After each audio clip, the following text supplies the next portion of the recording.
Khamzat, it's a big fight week, you know, your first opportunity to fight for a UFC title, and already you've got to see your opponent. You bumped into Dricus in the hotel. Talk to me about what that was like, and are you surprised he was so friendly and respectful? What should he do? I don't know. I don't anything pressure, like, what is it, like, nothing personal, just we're doing our business, fighting and having fun. Doing some Twitter shit. I don't know how to do, but I try. You're not bad, it's okay. Yeah. When you look at Dricus's fights in the UFC, which one do you think is his most impressive victory? All of his last fights, he done good, done well, you know. When we look at this fight, I think everyone expects round one to be crazy, right? You come out very aggressive. He's going to try and meet you. Do you expect the same thing? Do you think, hey, I'm just going to come out here and put it on him right away? I don't know. We'll see in the cage, bro. So it's too early to think about these things. When I see his face, then it's different. I saw in the UFC Countdown show that you were building a gym for children in Chechnya, but you didn't want to put a cage in the gym. Why is that? Why no cage? No, they scary me. MMA is scary sport, you know, so we can't say, like, I don't think so. This MMA can be good for the kids because we punch in the face, we broke each other, you know, so grappling, kickboxing, boxing, all the sports in one sport, you know. This is amazing sport, but not for the kids. So I think kids should be like at least 15 years to train some different sports, you know. Boxing or judo or wrestling, grappling. There are a lot of different sports for the young boys, so that's why. A lot of people are talking about this press conference tomorrow. If Dricus comes to the press conference and brings some of his Twitter shit with him and says some stuff to you, will that piss you off, or do you just still think it's just talking? What? What did you say? If Dricus comes tomorrow at the press conference and says things, calls you words and stuff like that, does that stuff bother you anymore, or do you just think, oh, it's just talk? All the fighters talk, but nothing is gonna change here. Everyone has to fight in the cage anyway, so whatever he says, I don't care about. So I'm come here and to beat him up and take my money and go home. Khamzat, right here. We just saw that video of you wrestling with Daniel Cormier in the lobby. How did that feel? How much did he weigh to pick him up? We were just joking, you know. He's a great wrestler, great fighter. So. Good guy, great man, you know, so, yeah. Yeah. People talk a lot about your wrestling and going into this fight, and people sometimes look at the fights with Usman and Burns, and I think you've said in the past, right, that you've had challenges wrestling smaller guys, but the bigger ones, because that was who you trained with forever, that's easier for you. Do you feel like you're going to be able to manhandle Dricus in there? I don't know, bro. So I'm just gonna go for a fight, but Usman fight was good, and Gilbert fight was good as well, but bro, it's now new fights, new chance to better and get a better fighter. Those fights makes me a better fighter as well. Do you feel like Dricus's body type is the type you can have the most success with your grappling, that you're most used to? Kind of, yeah. We saw the custom shorts you had yesterday. You trying them on with the wolves on it. What did you think of those, and were they comfortable? Yeah, all Venom clothes is comfortable. I'm working with them almost 2 years now, so they have a collaboration with me as well. So I like those stuff. One of your teammates got a big win in a UFC contract last night at Dana White's Contender Series, and he was speaking how much it meant to train with you a bit in this camp. What did you just think of what you saw out of him last night and to see him signed? He's crazy good, that guy. So he was all camp with me and doing sparrings and stuff. So I knew he gonna go there and take the contract. So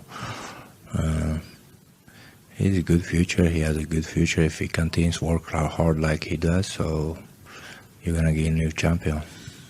And if you win this fight, Khamzat, you'll be the 15th fighter in UFC history to win a title while undefeated.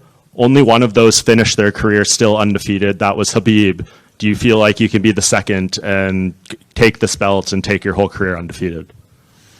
I don't care if I be undefeated or not, but whatever God wants, I'm ready for that. And last thing, you said if you win this fight, you'd like... He's crazy good, that guy. So he was all camp with me and doing sparring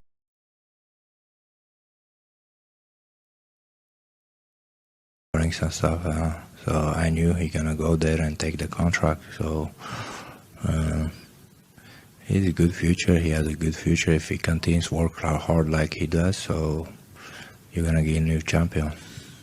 And if you win this fight, Khamzat, you'll be the 15th fighter in UFC history to win a title while undefeated. Only one of those finished their career still undefeated. That was Khabib. Do you feel like you can be the second and take this belt and take your whole career undefeated? I don't care if I be undefeated or not, but whatever God wants, I'm ready for that. And last thing, you said if you win this fight, you'd like to fight in Abu Dhabi in October, if possible. Do you think the UFC will be open to that? And who do you think would the most likely opponent be? I don't know, but after the fight, we will see what's going on. But I'll first focus on this guy, and after that, we will see. And yeah.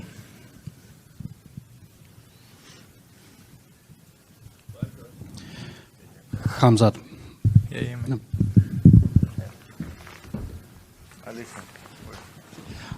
Салам алейкум. Видео с тем, как ты пародировал на открытой тренировке Dricus du Plessis, сильно разошлось в интернете. Учитывая его необычный стиль, насколько сложно тебе было найти спарринг-партнера, который идеально бы его имитировал, и кто это был? Там, да вообще никто не имитирует никого, я думаю. Никто не может быть каким-то другим человеком. И я никогда не искал человека, там, какого-то похожего на этого соперника. Я делаю свои вещи. В борьбе там не особо имитировать будешь, если будешь лежать на полу. И в стойке я делаю свое. В чем ты видишь главную опасность соперника? Не знаю вообще, что сказать. Клетку увидим.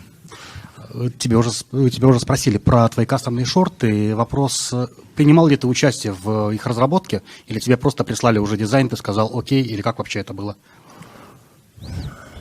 Ну, Веном, у него всегда красивые все вещи.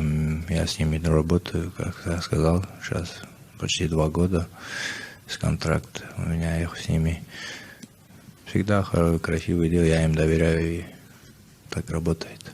И последний вопрос. UFC каждый год проводит турнир в честь мексиканцев, ночи UFC, но учитывая, что мексиканских чемпионов сейчас нет, в случае, если ты станешь чемпионом, как ты думаешь, стоит UFC провести турнир ночи UFC, учитывая, что чеченцев в промоушене все больше и больше? Ну, надеюсь, что как-нибудь будет такое. И надеюсь, что я там тоже буду участвовать. Никогда не выступал в своем родном, в своем родине. Хотелось бы. Удачи в субботу. Спасибо. I know obviously you've got the fight this Saturday with du Plessis, but obviously you've mentioned welterweight in the past as well. Is that something that you can still see yourself going back down to welterweight, or are you looking to just stick within it? Just focus on this fight, but after that we will see. But we always have some different plans, but we'll see what's going on. And who do you think is going to win in the fight between Jack Della and Islam? It's a good fight, but a tough fight. I go a little bit more on Islam. Khamzat, you walk around calm and collective. What has changed over the last few years of the way you handle yourself, and not so aggressive, but very calm and collective? When you do the job long time, bro, so you become comfortable, you become calm, bro. So in the beginning, always like too excited, too hype up, so crazy things around happening, you know. That's why, but then you become comfortable with your job, so whatever, just train hard, good confidence and fight.